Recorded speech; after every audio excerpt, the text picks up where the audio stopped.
ఈ రోజున మనం నేర్చుకునే అంశం ఏంటంటే, మీరు పిలువబడిన పిలుపునకు తగినట్లుగా జీవించడం ఎలా, లేదా మనము పిలువబడిన పిలుపునకు తగినట్టుగా జీవించడం ఎలా అన్న అంశం గురించి బైబిల్లో ఎఫెసీయులకు రాసిన పత్రిక 1వ అధ్యాయము 15వ వచనం దగ్గర నుంచి 23వ వచనం వరకు మనం ధ్యానించుకుందాం. ఎఫెసీయులకు రాసిన పత్రిక 1వ అధ్యాయము 15వ వచనం దగ్గర నుంచి 23వ వచనం వరకు.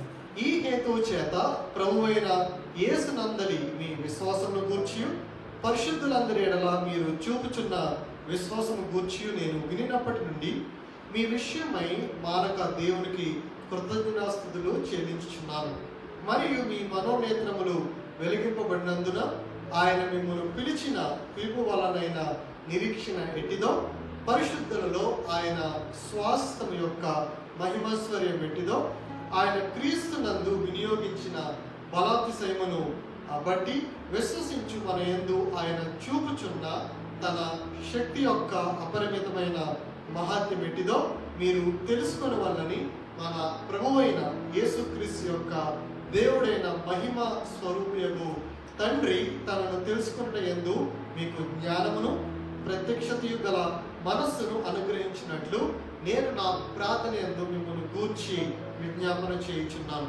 ఆయన ఆ బలాతిశయము చేత క్రీస్తును మృతులలో నుండి లేపి సమస్తమైన ఆధిపత్యము కంటెను, అధికారము కంటెను, శక్తి కంటెను, ప్రభుత్వము కంటెను, ఈ యుగమునందు మాత్రమే కాక రాబో యుగమునందును పేరు పొందిన ప్రతి నామము కంటెను ఎంతో హెచ్చుగా పరలోకమందు ఆయనను తన కుడిపార్శ్వమున కూర్చుండబెట్టుకుని ఉన్నాడు. మరియు సమస్తమును ఆయన పాదముల కింద ఉంచి సమస్తము పైని ఆయనను సంఘమునకు శిరస్సుగా నియమించను. ఆ సంఘము ఆయన శరీరము సమస్తమును పూర్తిగా నింపుచున్న వాని సంపూర్ణతై ఉన్నది. దేవుని నామానికి మహిమ కలుగుగాక. దేవుడు మనల్ని పిలిచిన పిలుపునకు తగినట్టుగా జీవించడం ఎలా? మనల్ని పిలిచేవి అనేకమైనవి ఈ లోకంలో ఉంటాయి. లోకం మనల్ని పిలుస్తూ ఉంటుంది, లేదంటే ఒక వస్తువు మనల్ని పిలుస్తూ ఉంటుంది, లేదంటే ఒక ఉద్యోగం మనల్ని పిలుస్తూ ఉంటుంది, లేదంటే సమాజంలో ఒక ఉన్నత హోదా మనల్ని పిలుస్తూ ఉంటుంది. నువ్వు దీనిని సంపాదించుకొని పిలుస్తూనే ఉంటాయి. ఆ పిలుపునకు మనలో చాలా మంది స్పందిస్తూ ఉంటారు. ప్రతి ఒక్క క్రైస్తవుణ్ణి దేవుడు పిలిచి ఉన్నాడు. మనం ఆయన చేత పిలువబడిన వారము, అదేవిధంగా ఆయన చేత ఎన్నుకోబడిన వారం. మన హృదయంలో నుంచి కూడా పిలుపు వస్తుంది. దాన్ని కొన్ని సందర్భాల్లో యాంబిషన్ అని అంటారు. నీ యాంబిషన్ ఏంటి, నీ లక్ష్యం ఏంటి? ప్రతి ఒక్కరి హృదయంలో సంపాదించాలనో లేదంటే పలానాది చేయాలనో చాలా ఉత్సాహం కలిగి ఉంటారు. ఆ లక్ష్యాన్ని చేరుకోవడానికి నిరంతరం శ్రమ పడుతూ ఉంటారు. ఒక చిన్న ఉదాహరణ నేను మీకు తెలియజేస్తాను. ఒక శిఖరం ఉన్నది. ఆ శిఖరం అంచు చాలా మందిని పిలిచింది.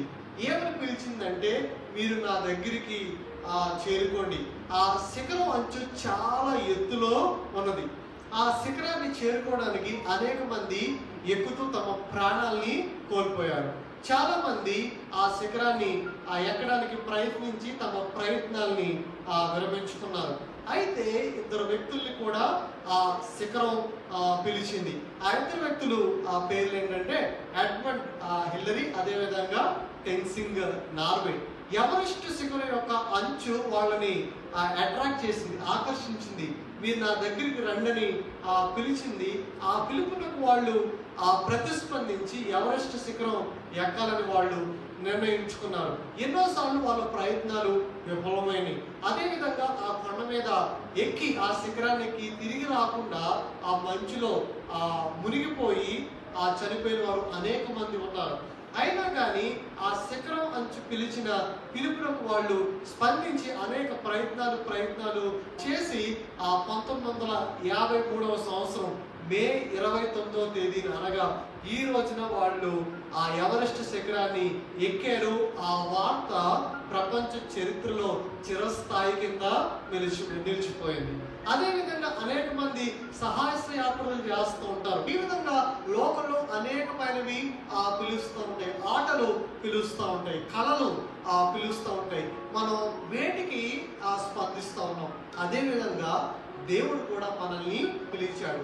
ఆయన పిలుపునకు ఏ విధంగా మనం స్పందిస్తూ ఉన్నాం అన్నది ఈ ఎఫెసీయులు రాసిన పత్రిక 1వ అధ్యాయంలో పౌలు చక్కగా వివరించాడు. ఈ పత్రిక యొక్క నేపథ్యాన్ని కనుక మనం జ్ఞాపకం చేసుకున్నట్లయితే పౌలు రోమా చెరసాల్లో ఉన్నాడు. ఎఫెసీ పట్టణంలో పౌలు సువార్త ప్రకటించి అనేక మంది యేసు ప్రభుని రక్షకుడి కింద, ప్రభు కింద అంగీకరించారు.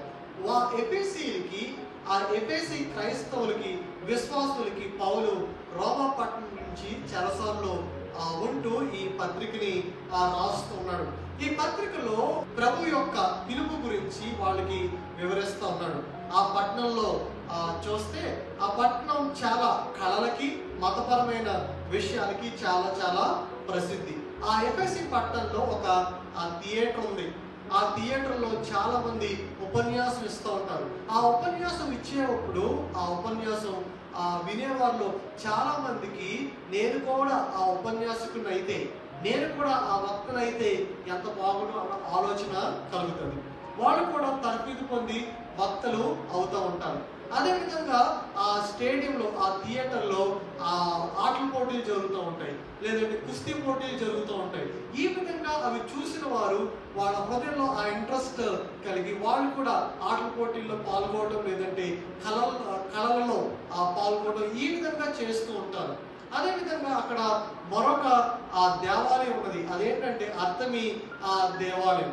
ఆ దేవాలయంలో అనేక అసాంఘిక కార్యకలాపాలు జరుగుతూ ఉండేవి. ఆ కార్యకలాపాల్లో పాల్గొనడానికి కూడా అవి పిలుస్తుండే ప్రజలందరినీ, రండి ఈ అసాంఘిక కార్యకలాపాల్లో, ఈ పాపంలో మీరు పాల్గొనండి.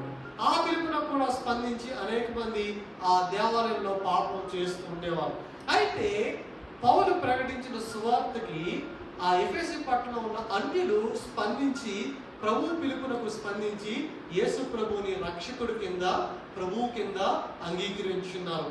లోకానికి బాయ్ బాయ్ టాటా చెప్పి ఆ దేవుణ్ణి వెంబడించడానికి వాళ్ళు ఒక నిర్ణయం తీసుకున్నారు. అటువంటి క్రైస్తవులకి, అటువంటి విశ్వాసులకి పౌలు ఈ మాటలు రాస్తూ ఉన్నాడు. అయితే ఎఫెసీయులు యేసు ప్రభు ద్వారా ఏ విధంగా ఆశీర్వదించబడ్డారో పౌలు వారికి గుర్తు చేస్తూ ఉన్నాడు. ఎఫెసీయుల పత్రిక 1వ అధ్యాయం 3వ వచనంలో ఈ విధంగా రాయబడి ఉన్నది: మన ప్రభువైన యేసుక్రీస్తు యొక్క తండ్రి యొక్క దేవుడు స్తుతించబడును గాక. ఆయన క్రీస్తునందు పరలోక విషయంలో ఆత్మ సంబంధమైన ప్రతి ఆశీర్వాదమును మనకు ఇచ్చెను అని ఎఫెసీయులకి గుర్తు చేస్తూ ఉన్నాడు. దేవుడు క్రీస్తునందు ప్రతి విధమైన ఆశీర్వాదాన్ని, ఆత్మ సంబంధమైన ప్రతి ఆశీర్వాదాన్ని ఆయన మనకిచ్చాడు. దేవుడి నామానికి మహిమ కలుగును గాక. ఆశీర్వాదం అనగానే మనకి ఏం గుర్తుకు వస్తుంది? మెటీరియల్ బ్లెస్సింగ్స్ గుర్తుకు వస్తూ ఉంటాయి. నేనంతా సంపాదిస్తున్నాను, లేదంటే దేవుడు నమ్ముకున్న తర్వాత నాకు ఎన్ని ఆస్తుపాస్తులు ఆయన ఇచ్చాడు, లేదంటే నా పిల్లలు ఏ విధంగా ఉద్యోగంలో లేదంటే వైవాహిక జీవితంలో సెటిల్ అయ్యారు. ఈ విధంగా మెటీరియల్ బ్లెస్సింగ్స్ గురించి మనం ఆలోచిస్తూ ఉంటాం. పౌలు ఎఫెసీయులకు గుర్తు చేసింది ఏంటంటే, క్రీస్తునందు ఆత్మ సంబంధమైన ప్రతి ఆశీర్వాదాన్ని దేవుడు మనకి ఇచ్చినాడు. ఒక కొత్త వస్తువు కొనుక్కుంటే మనకి చాలా సంతోషంగా ఉంటుంది. అదేవిధంగా ఎవరైనా ఒక విలువైన వస్తువు గిఫ్ట్ కింద వస్తే ఇంకా సంతోషం కింద ఉంటుంది. లేదంటే మనం ఊహించిన వస్తువు మన పేరెంట్స్ కనుక ఏ పుట్టినరోజుకో లేదంటే మరొక పండగ సందర్భంలో ఆ గిఫ్ట్గా ఇచ్చినట్లయితే ఇంకా చాలా సంతోషం కలుగుతుంది. కానీ ఎప్పుడైనా మనం ఆలోచించామా, దేవుడు క్రీస్తునందు మనకిచ్చిన ఆశీర్వాదాన్ని బట్టి ఎప్పుడైనా మనం సంతోషించామా? ఆయన ఎటువంటి ఆశీర్వాదాలు ఇచ్చాడో ఎఫెసీయులకి పౌలు గుర్తు చేస్తున్నాడు. 7 ఆశీర్వాదాలు ఈ మొట్టమొదటి అధ్యాయం 3వ వచనం దగ్గర నుంచి 14వ వచనం వరకు పౌలు చక్కగా వివరిస్తూ ఉన్నాడు. మొట్టమొదటిగా పౌలు చెప్పేది ఏంటంటే యేసుక్రీస్తు ద్వారా తనకు కుమారులుగా మనల్ని స్వీకరించాడు. మొట్టమొదటి ఆశీర్వాదం ఏంటి? యేసుక్రీస్తు ద్వారా దేవుడు మనల్ని కుమారుల కింద ఆయన్ని స్వీకరించాడు. ఉదాహరణకి ఒక రిచెస్ట్ మ్యాన్ ఉన్నాడు, చాలా ధనవంతుడు. ఆ ధనవంతుడు ఈ విధంగా ప్రకటన చేశాడు, నేను అప్లికేషన్ ఫామ్స్ ఇస్తున్నాను, ఎవరైతే ఆ అప్లికేషన్ ఫామ్ ఫిల్అప్ చేసి నాకు అందిస్తారో, ఆ సెలెక్ట్ చేసిన అప్లికేషన్ ఫామ్స్ లో ఎవరైతే ఉన్నారో వాళ్ళని నా కుమారుల కింద, నా కుమార్తెల కింద స్వీకరిస్తాను అని ఒక ప్రకటన చేస్తే ఎంతమంది అప్లై చేస్తారు? చాలా మంది అప్లై చేస్తారు. ఏదో ఒక రాయర్థం, ఒకవేళ కనుక నేను ఆ ధనవంతి యొక్క కుమారుడి కింద కానీ కుమార్తె కింద కానీ సెలెక్ట్ అయితే ఆయన ఆశీర్వాదం నాకు చాలా చాలా బాగా వస్తుంది, నేను సెటిల్ అయిపోతాను అన్న ఆలోచన వస్తుంది. కానీ దేవుడు చేసింది ఏంటంటే యేసుక్రీస్తు ద్వారా మనల్ని కుమారుల కింద కుమార్తెల కింద ఆయన అంగీకరించినాడు. రెండో విషయం, మనం దేవుని ఎదుట పరిశుద్ధులను నిర్దోషులై ఉండవాలని క్రీస్తులో మనలను ఏర్పరిచెను. మనం ఏ విధంగా ఉండాలని? పరిశుద్ధులుగా నిర్దోషులుగా ఉండాలని దేవుడు మనల్ని క్రీస్తులో ఏర్పరచుకున్నాడు. ఇది రెండవ ఆశీర్వాదం. మూడవ ఆశీర్వాదం ఏంటి? దేవుని కృపా మహదేశ్వరమును బట్టి యేసు రక్తము వలన మన అపరాధములకు క్షమాపణ కలిగి ఉన్నది. మన అపరాధములకు ఏం కలిగి ఉన్నది? క్షమాపణ కలిగి ఉన్నది. బ్యాంకులో లోన్ తీసుకుంటాం, లోన్ చెల్లించలేని పరిస్థితి వస్తే బ్యాంక్ వారు క్షమిస్తారా? ఎంత మాత్రం క్షమించరు. కానీ మనం చేసిన అపరాధములను బట్టి దేవుడు మనల్ని క్షమించినాడు. అది మూడవ ఆశీర్వాదం. అదేవిధంగా నాలుగవది, దేవుని చిత్తమును గూర్చిన మర్మమును మనకు తెలియజేసెను. సీక్రెట్ ఎవరికి తెలియజేస్తారు? ఏ వ్యక్తి మీద అయితే మనకి నమ్మకం ఉంటుందో ఆ వ్యక్తికే సీక్రెట్ అన్నది మనం తెలియజేస్తాం. అందరికీ సీక్రెట్ మనం చెప్పం కదా, అవి మంచివైనా లేదంటే రహస్యమైనవైనా రహస్యంగానే మనం ఉంచే ప్రయత్నం చేస్తాం. అయితే దేవుని చిత్తమును గూర్చిన మర్మమును దేవుడు మనకి తెలియజేశాడు. ఆ మర్మం ఏంటి? దేవుడు తన చిత్త ప్రకారమైన సంకల్పమును బట్టి మనను ముందుగా నిర్ణయించి ఆయన యందు స్వాస్థముగా ఏర్పరచెను. ఈ జగత్తు పునాది వేయబడక ముందే యేసుక్రీస్తునందు దేవుడు మనల్ని ఏర్పరచుకున్నాడు. మనం ఎప్పుడు చూసాం? ఈ ప్రపంచాన్ని పుట్టిన తర్వాత, మనకు ఒక అవగాహన వచ్చిన తర్వాత ఈ ప్రపంచాన్ని మనం చూసాం. కానీ దేవుడు మనల్ని ఎప్పుడు చూశాడు? ఈ భూమి పుట్టక ముందే దేవుడు మనల్ని చూశాడు. మనకి దేవుడు ఎప్పుడు తెలుసు? మనకు ఒక అవగాహన వచ్చిన తర్వాత దేవుడు మనకి తెలుసు. కానీ దేవుడికి మనము ఈ జగత్తు పునాది వేయబడక ముందే క్రీస్తులో దేవుడు మనల్ని ఆయన ఏర్పరచుకున్నాడు. ఆయన స్వాస్థము కింద మనల్ని నియమించుకున్నాడు. స్వాస్థం అంటే సొంతం. ఫర్ ఎగ్జాంపుల్, మీరు ఒక విలువైన వస్తువు కొనుక్కున్నారు కష్టపడి, ఆ వస్తువు ఎవరి సొంతం? అది మీ సొంతమే. అది మరొకరికి చెందుతుందా? మరొకరికి చెందదు. ఒక ల్యాండ్ కొనుక్కుంటారు, ఒక స్థలం కొనుక్కున్నప్పుడు దానికి సంబంధించిన డాక్యుమెంట్స్ లో ఏం రాయబడి ఉంటుంది?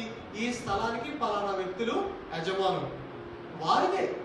మరొకరు యజమానులు అవుతారా? మరొకరు యజమానులు అవరు. అయితే క్రీస్తునందు దేవుడు మనల్ని ఆయన స్వాస్థ్యం కింద ఏర్పరచుకున్నాడు.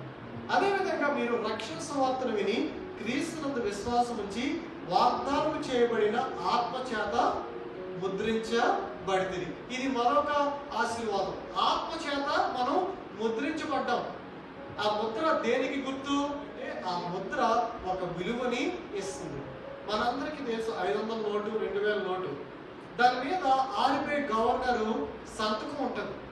ఆ సంతకం ఆ నోట్కి విలువిస్తుంది.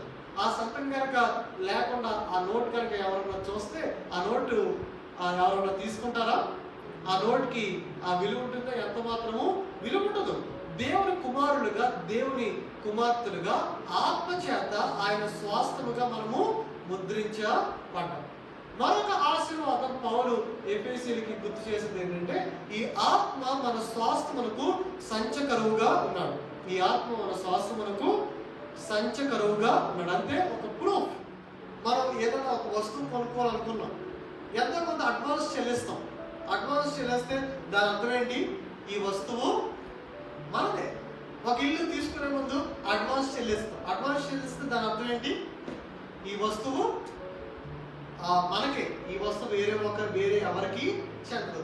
ఆ విధంగా ఈ ఆత్మ చేత మన శ్వాసములకు ఆయన ప్రూఫ్ కింద సంచకరువుగా ఆయన ఉన్నాడు. ఆత్మ చేత ఆయన మన దేవుళ్ళు మనం కలిగి ఉన్న శ్వాసానికి ఆయన రుజువుగా, ఆయన ప్రూఫ్ కింద ఆయన ఉన్నాడు.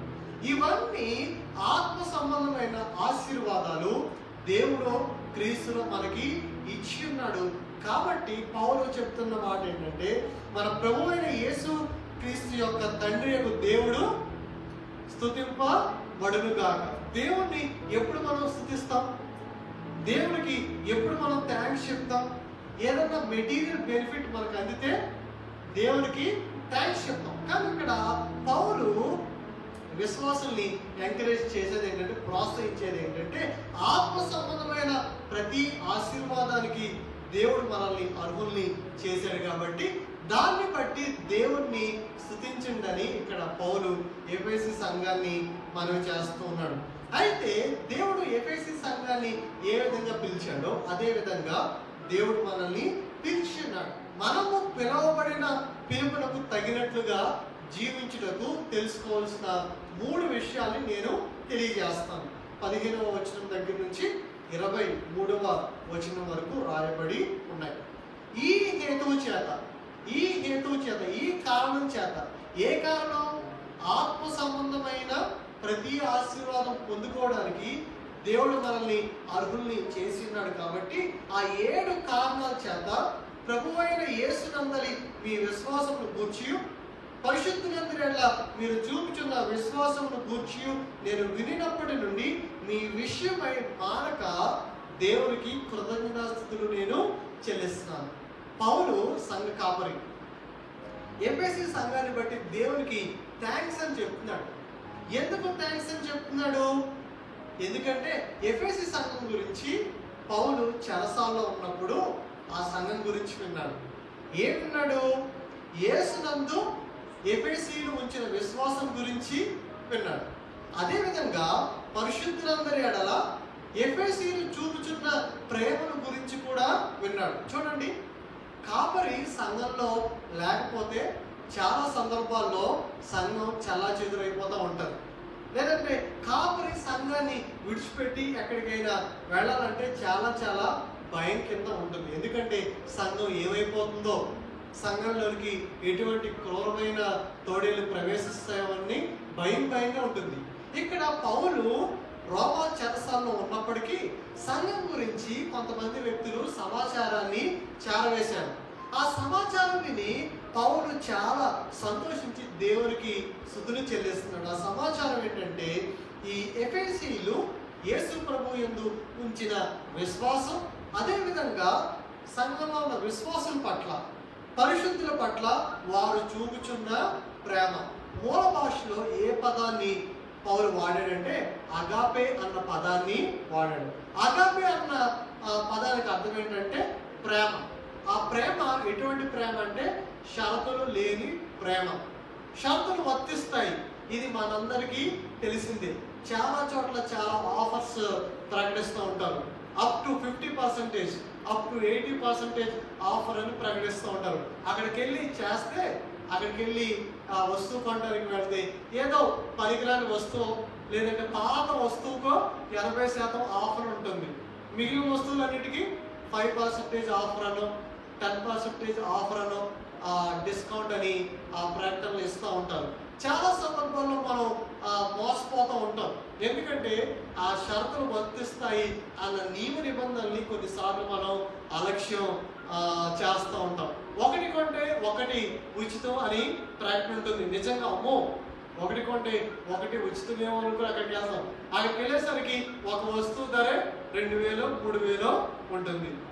నిరాశపడి వెనక్కి వెళ్ళిపోతూ ఉంటాం. ఈ విధంగా ప్రతిదీ షరతులతో కూడుకున్నది. దేవుని ప్రేమ దగ్గరికి వచ్చేసరికి ఆయన ప్రేమ షరతులు లేని ప్రేమ. ఆయన షరతులతో ఏ వ్యక్తిని ప్రేమించరు. అటువంటి ప్రేమ ఎఫెసీయులు ఒకరి పట్ల మరొకరు చూపిస్తున్నారు. అలా చూపించడానికి ప్రధాన కారణం ఏంటంటే దేవుని ప్రేమ. దేవుని ప్రేమని పొందుకున్న వారు ఇతరులకి చూపించుకున్న వాళ్ళు ఉండలేరు. ఎందుకంటే దేవుని ప్రేమ మనల్ని బలవంతం చేస్తూ ఉంటుంది. ఎలా బలవంతం చేస్తూ ఉంటుంది? ఇతరుల్ని ప్రేమించడానికి. ఒక వ్యక్తిని ఇష్టపడాలన్నా, లేదంటే ఒక వ్యక్తికి ఏదో ఒక ఫేవర్ చేయాలన్నా, ఆ వ్యక్తి దగ్గర నుంచి మనకి ఏదో ఒక లాభం ఉంటేనే ఆ వ్యక్తికి మనం ఏదో ఒక ఫేవర్ చేస్తాం. దాని అర్థం ఏంటి? షరతులు వర్తిస్తున్నాయి. ఎన్నో కొన్ని షరతులు మనం పెడుతూ ఉన్నాం. ఈ వ్యక్తి నుంచి పలానా సహాయం నాకు అందితే, ఈ వ్యక్తి పలానా రూపంలో నాకు సహాయం చేస్తే నేను ప్రేమిస్తాను. ఈ షరతులు అన్నవి మన కుటుంబంలో కూడా ఉంటాయి. తల్లిదండ్రులు పిల్లలకి ఎన్నో షరతులు పెడతా ఉంటారు. నా మాట అంటే నేను నీకు ఇది కొనిపెడతాను రా, నా మాట కనుక విన్నట్లయితే నేను నీకు ఇది చేస్తానని అనేక షరతులతో, అనేక నియమ నిబంధనలతో కూడిన ప్రేమ మన కుటుంబాల్లో మనం చూస్తూ ఉంటాం.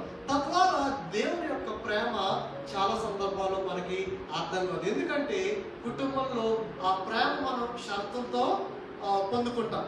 లేదంటే ఆ బయట ప్రతి స్థలంలో షరతులతో కూడిన ప్రేమని మనం పొందుకోవడం వల్ల దేవుని ప్రేమని కొన్నిసార్లు అర్థం చేసుకోవడంలో మనకి కష్టం అవుతూ ఉంటుంది. ఇక్కడ పౌలు ఎఫెసీ సంఘాన్ని అభినందిస్తున్నది ఏంటంటే, వీరు దేవుని యందు విశ్వాసం ఉంచుతున్నారు, అదేవిధంగా పరిశుద్ధులందరి ఎడల ప్రేమని చూపుతున్నారు. ఆ విషయం వినినప్పటి నుండి పౌలు దేవునికి ఎంతగానో కృతజ్ఞతాస్తుతులు చెల్లిస్తున్నారు. అయితే ఇక్కడ మనం నేర్చుకోవాల్సిన విషయాన్ని పౌలు 17వ వచనంలో రాస్తున్నాడు. మరియు మీ మనోనేత్రములు వెలిగింపబడినందున ఆయన మిమ్మల్ని పిలిచిన పిలుపు వలన నిరీక్షణ ఎట్టిదో, పరిశుద్ధులలో ఆయన శ్వాసం యొక్క మహమైశ్వర్యం ఎట్టిదో, ఆయనను విశ్వసించు మన యందు ఆయన చూపుచున్న తన శక్తి యొక్క అపరితమైన మహాత్మ్యం ఎట్టిదో మీరు తెలుసుకొనవలనని పౌలు ఆజ్ఞాపిస్తూ ఉన్నాడు. దేవుడు మనల్ని పిలిచిన పిలుపునకు తగినట్టుగా మనం జీవించడానికి తెలుసుకోవాల్సిన ప్రధాన అంశాల్లో మొట్టమొదటిది ఏంటంటే, దేవుని యొక్క పిలుపు మనకి నిరీక్షణని ఇస్తుంది.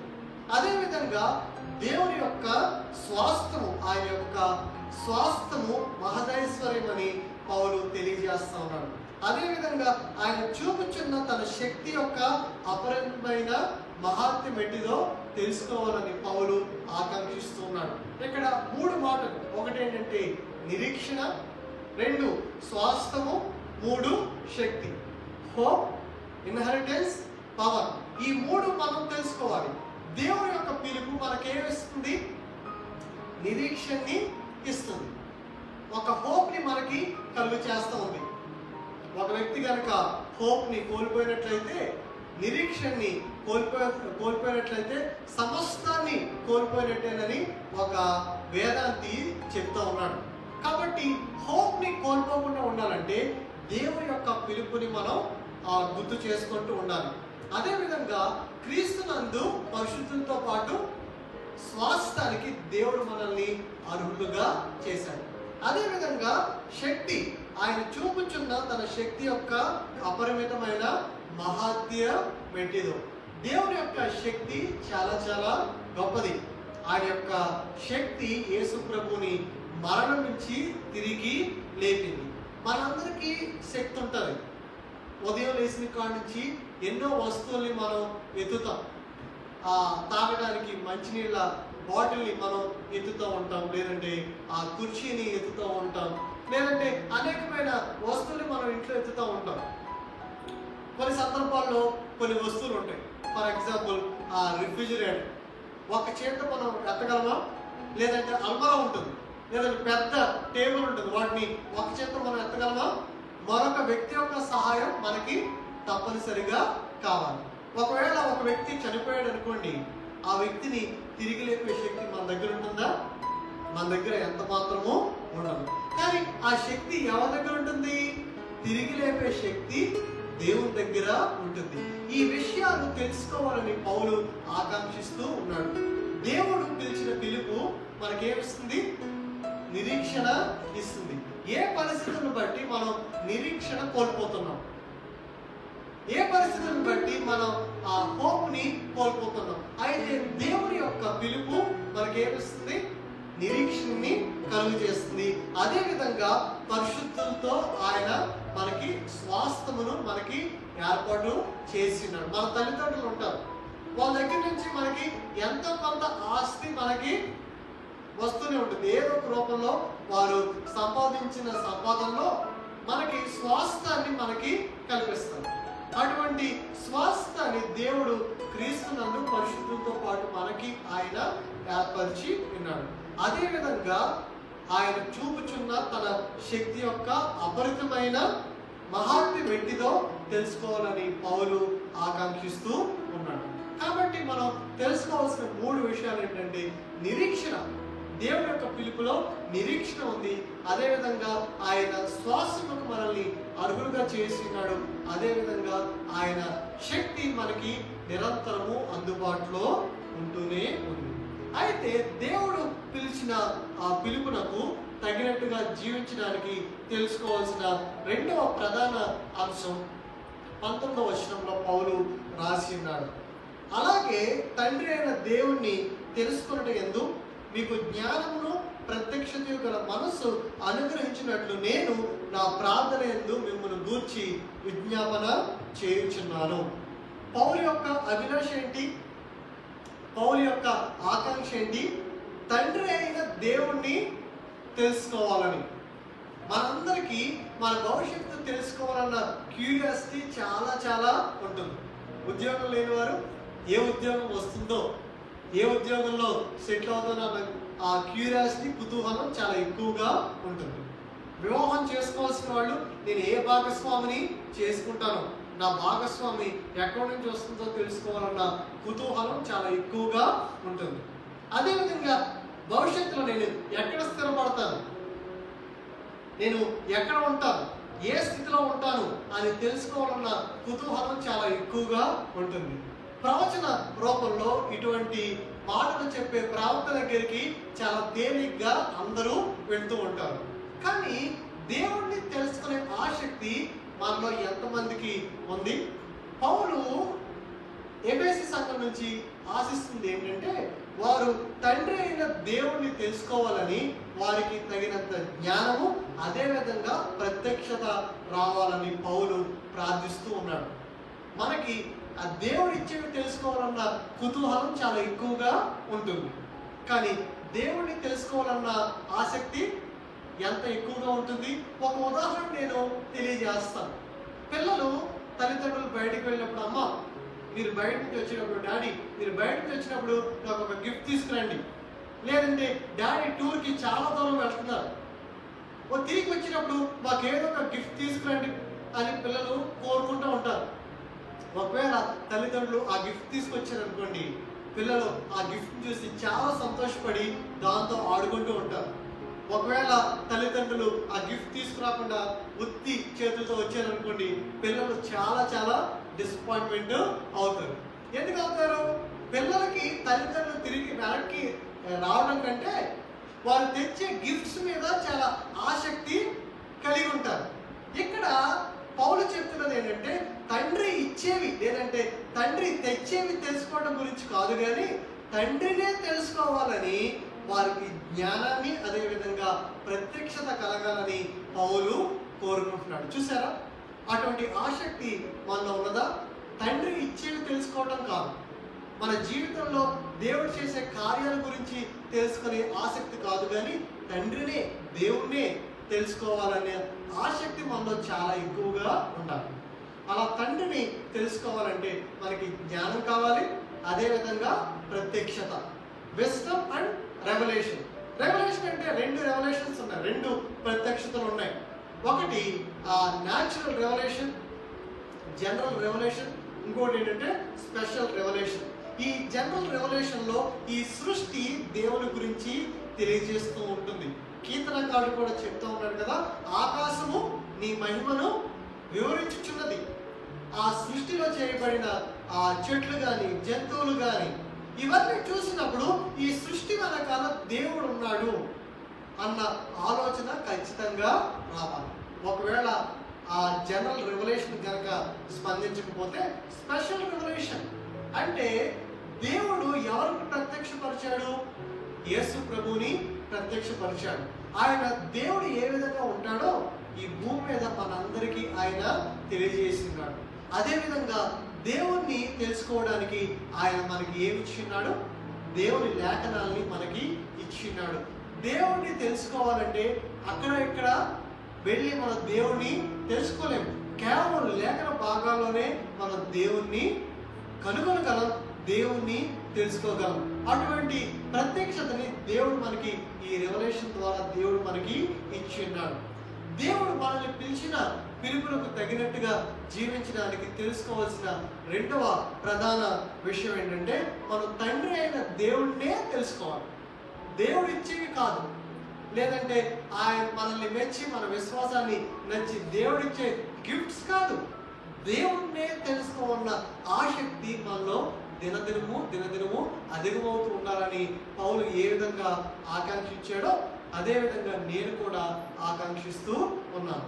అయితే మూడో విషయాన్ని మనం జ్ఞాపకం చేసుకుందాం. 22వ వచనంలో పౌలు ఈ విధంగా రాస్తున్నాడు. 20వ వచనంలో దేవుడు తన బలము చేత క్రీస్తును మృతులలో నుండి లేపి సమస్తమైన ఆధిపత్యము కంటెను, అధికారము కంటెను, శక్తి కంటెను, ప్రభుత్వము కంటెను ఈ యుగమునందు మాత్రమే గాక రాబో యుగమునందును పేరు పొందిన ప్రతి నామము కంటెను ఎంతో హెచ్చుగా పరలోకమందు ఆయనను తన కుడిపార్శ్వమున కూర్చుండబెట్టి ఉన్నాడు. మరియు సమస్తమును ఆయన పాదముల కింద ఉంచి సమస్తము పైని ఆయనను సంఘమును శిరస్సుగా నియమించి ఉన్నాడు. సంఘమునకు శిరస్సుగా నియమించెను. ఆ సంఘము ఆయన శరీరం. దేవుడు మనల్ని పిలిచిన పిలుపునకు తగినట్టుగా జీవించడానికి తెలుసుకోవాల్సిన మూడవ ప్రధాన విషయం ఏంటంటే మనము దేవుని సంఘం. మనం ఎవరు? దేవుని సంఘము. సంఘమునకు శిరస్సు ఎవరు? యేసు ప్రభు. మన శరీరానికి శిరస్సు మన తల. సంఘానికి శిరస్సు ఎవరు? యేసుక్రీస్తు. అయితే సంఘం ఏ విధంగా ఉండాలి? మన శరీర భాగాలు ఏ విధంగా ఉన్నాయో అదే విధంగా సంఘం కూడా అదే విధంగా ఉండాలి. మన శరీర భాగాలన్నింటిలో చాలా ఐక్యత కలిగి ఉంటాయి. మనం ఒక చోటికి వెళ్ళాలి. ఒక చోటికి వెళ్ళాలంటే మన కాళ్ళ యొక్క సహాయం కావాలి. కాళ్ళు నేను పని చేయను అని అన్నాయనుకోండి, మనం ఒక చోటికి వెళ్ళగలమా? వెళ్ళలేం. మనం ఏదో ఒక ఎక్స్ప్రెస్ చేయాలి. ఎక్స్ప్రెస్ చేయాల్సిన సందర్భం ఎదురొచ్చినప్పుడు నోరు అంటా ఉంది నేను పని చేయను అని నిర్ణయం తీసుకుంది అనుకోండి, మనం ఎక్స్ప్రెస్ చేయగలమా? ఎక్స్ప్రెస్ చేయలేదు. మనకు ఆకలిస్తూ ఉంది, ఏదో ఒకటి తినాలి. చేతులు అంటున్నాయి నేను పని చేయను, చేతులు ఇలాగే ఉన్నాయి. మనం ఏదన్నా తినగలమా? చెయ్యి లేకంటే లేకంటే అలాగే ఉంటుంది. మనం తినగలమా? మన శరీర భాగాలు ఐక్యంగా పని చేయబట్టే మనం ఆరోగ్యంగా ఉండగలుగుతున్నాం. అదేవిధంగా సంఘం కూడా ఐక్యత కలిగి ప్రేమ కలిగి ఒకరినొకరు ప్రేమించుకుంటూ ఉంటేనే అది క్రీస్తు యొక్క శరీరం కింద ఐక్యంగా ప్రేమగా కలిగి ఉంటుంది. ఇక్కడ రాయబడిన మాట ఏంటంటే సంఘము ఆయన యొక్క శరీరం. ఎఫెసీయులు క్రీస్తు సంఘంగా ఉండి వాళ్ళు దేవుని యందు విశ్వాసములోను పరిశుద్ధులందరి పట్ల ప్రేమ చూపుతూ వాళ్ళు సంఘంలో ఐక్యంగా వాళ్ళు జీవిస్తూ ఉన్నారు. ఎఫెసీయులు ఏం చూపారు? తోటి విశ్వాసుల పట్ల, తోటి సహోదరుల పట్ల ప్రేమని చూపారు. క్రీస్తు సంఘంగా జీవించాలంటే ఐక్యత కలిగి ఉండాలి, అదేవిధంగా ప్రేమ కలిగి ఉండాలి. మన శరీరంలో కూడా అవయవాలన్నీ ఐక్యత కలిగి ప్రేమ కలిగి ఉంటాయి. కాబట్టి మనం ఎటువంటి నిర్ణయాలు తీసుకుంటామో ఆ నిర్ణయాలకి సరిపడా మన శరీరంలో ఉన్న అవయవాలు కూడా మనకి సహకరిస్తూనే ఉంటాయి. అయితే ఎఫెసీ సంఘం ఏ విధంగా ప్రేమ చూపిందో అదే విధంగా మనం కూడా ఒకరి పట్ల ప్రేమ చూపించడానికి మనం బద్ధులమై ఉన్నాం. ఆ ప్రేమ ఏ విధంగా చూపించాలి? ఒక వ్యక్తి నుంచి లాభం ఉంటేనే కాదు, శాంతులు లేకుండా ప్రేమని చూపించాలి.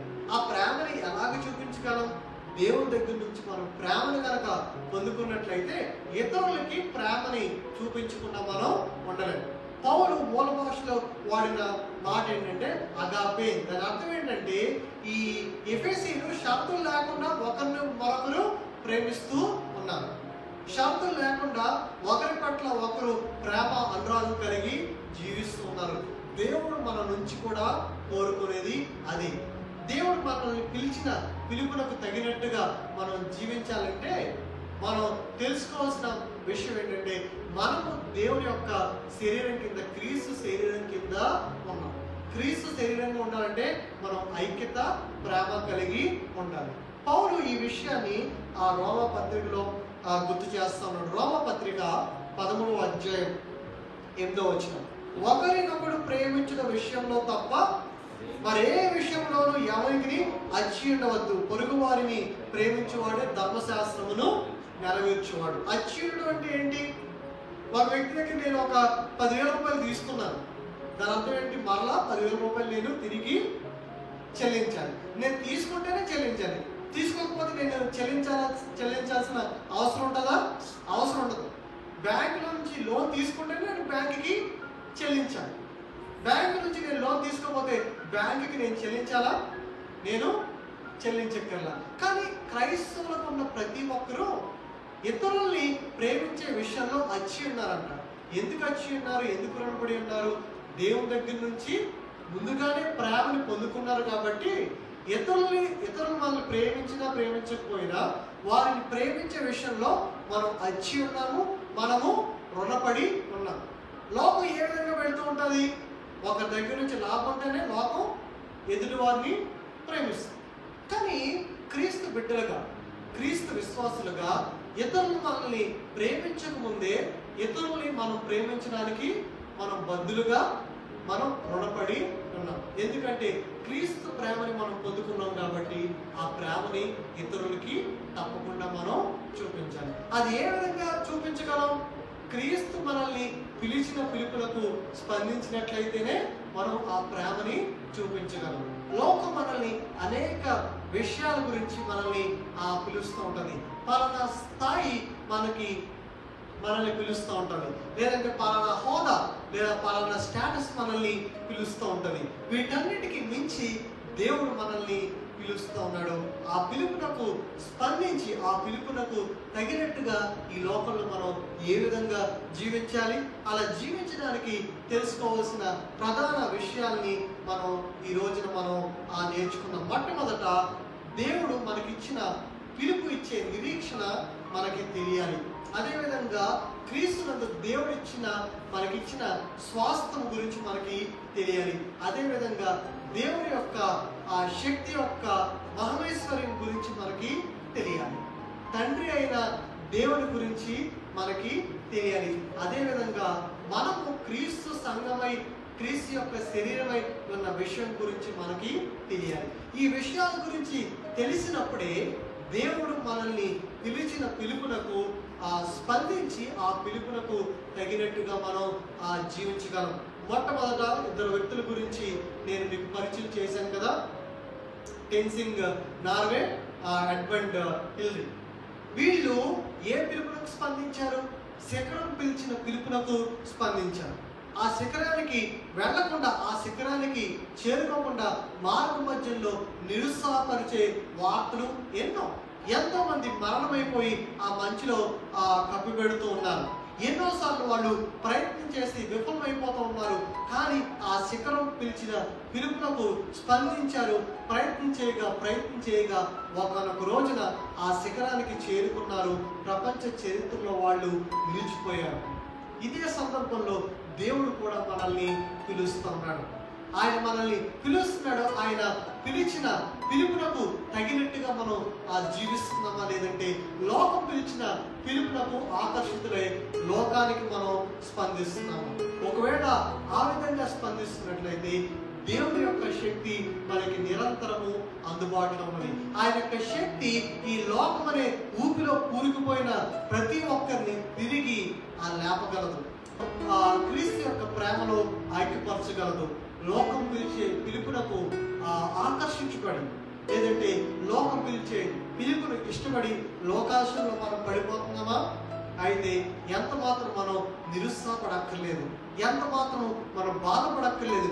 ఎందుకంటే ఆ లోకంలో నుంచి తిరిగి లేపే దేవుని యొక్క శక్తి మనకి అందుబాటులో ఉంది కాబట్టి ఆ ఆత్మ శక్తి చేత తిరిగి దేవుని పిలుపునకు మనం స్పందించి లోకానికి టాటా బాయ్ బాయ్ చెప్పి దేవుణ్ణి వెంబడించగల శక్తి ఆత్మదేవుడు మనకిస్తాడు. కాబట్టి దేవుడు పిలిచిన పిలుపునకు తగినట్టుగా మనం జీవించాలని నేను ఆకాంక్షిస్తున్నాను. అయితే ఈ సందేశం ద్వారా మనం నేర్చుకోవాల్సిన ప్రధాన విషయం ఏంటంటే, దేవుని యందు నిరీక్షణ కలిగి మన స్వాస్థమైన యేసుక్రీస్తు ద్వారా పరిశుద్ధాత్మ శక్తి చేత మనము పిలువబడిన పిలుపునకు తగినట్టుగా మనము జీవిద్దాం. ఈ క్షణంలో మనం ఒకసారి మనల్ని మనం విశ్లేషించుకుందాం, మన జీవితాన్ని సమీక్షించుకుందాం. నేను ఏ విధంగా జీవిస్తున్నాను? దేవుడు పిలిచిన పిలుపునకు తగినట్టుగా నేను జీవిస్తున్నానా, లేదంటే లోకం పిలిచిన పిలుపునకు స్పందించి లోకాశలలో లోక మాయలలో నేను పడిపోతున్నాను? ఒకవేళ లోకాశలలో పడిపోయి కూరుకుపోయి ఉంటే ఆ జిగిటి గల ఊపి నుంచి దేవుడు లేవనెత్తడానికి సిద్ధంగా ఉన్నాడు. ఆయన్ని ఒక్కసారి మనం అడుగుదాం, దేవా మీరు మమ్మల్ని పిలిచినందుకు మీకు వందనాలు. ఒకవేళ మీ పిలుపును నిర్లక్ష్యం చేసి లోకం పిలిచే ఆ పిలుపునకు స్పందించి లోకాశంలో పడిపోయి ఉంటే నన్ను క్షమించి తిరిగి లేపమని దేవుణ్ణి అడుగుదాం. అన్ని పిలుపులకు మించిన పిలుపు ఏంటంటే దేవుడు మనల్ని పిలుచుకోవడం. క్రీస్తునందు జగత్తు పునాది వేయబడక ముందే ఆయన మనల్ని ఏర్పరచుకోవడం. కాబట్టి దేవుడు పిలిచిన పిలుపు విషయంలో, ఆయన మనల్ని ఏర్పరచుకున్న విషయంలో దేవునికి మనం కృతజ్ఞతాస్తుతులు మనం చెల్లిద్దాం. ఈ సమయంలో దేవుడు మనల్ని పిలిచిన పిలుపునకు తగినట్టుగా జీవించాలన్న కోరిక వ్యక్తపరుస్తూ ఆత్మ యొక్క శక్తిని మనం ఈ సమయంలో మనం అడుగుతాం. మహోన్నతుడ, సర్వశక్తుడా, మీకు వందనాలు, కృతజ్ఞతాస్తుతులు చెల్లిస్తూ ఉన్నాం. దేవా, ఉదయం లేచిన కాడి నుంచి ఈ లోకంలో మమ్మల్ని పిలిచేవి ఎన్నో, మమ్మల్ని నిరంతరము పట్టు విడవకుండా పిలిచే అంశాలు ఎన్నో ఉన్నాయి. వాటన్నిటికీ మించి దేవా మీరు మమ్మల్ని పిలుచుకున్నారు. క్రీస్తులో మమ్మల్ని సంఘం క్రీస్తు యొక్క శరీరం కాబట్టి దాని గురించి తెలుసుకొని దేవా మీ పిలుపునకు స్పందించి లోకానికి టాటా గుడ్ బై చెప్పి మీరు పిలిచిన పిలుపునకు తగినట్టుగా మేము జీవించడానికి సహాయం చేయండి.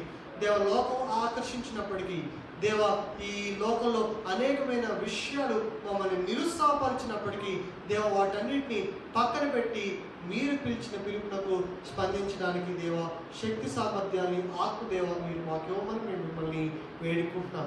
దేవ, కూడి వచ్చిన ప్రతి ఒక్కరి జీవితాల గురించి మేము ప్రార్థన చేస్తున్నాం.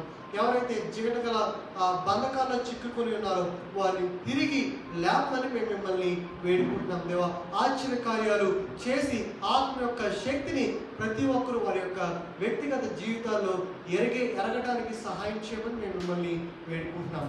దేవ, ఈ వాక్యం ద్వారా మీరు మాతో మాట్లాడారని, మా హృదయాల్ని బలపరిచారని మేము గాఢంగా విశ్వసిస్తూ యేసు నామమున అడుగుచున్నాం తండ్రి, ఆమేన్. ఈ వాక్యం విన్న ప్రతి ఒక్కరికి నా వందనాలు నేను తెలియజేస్తున్నాను.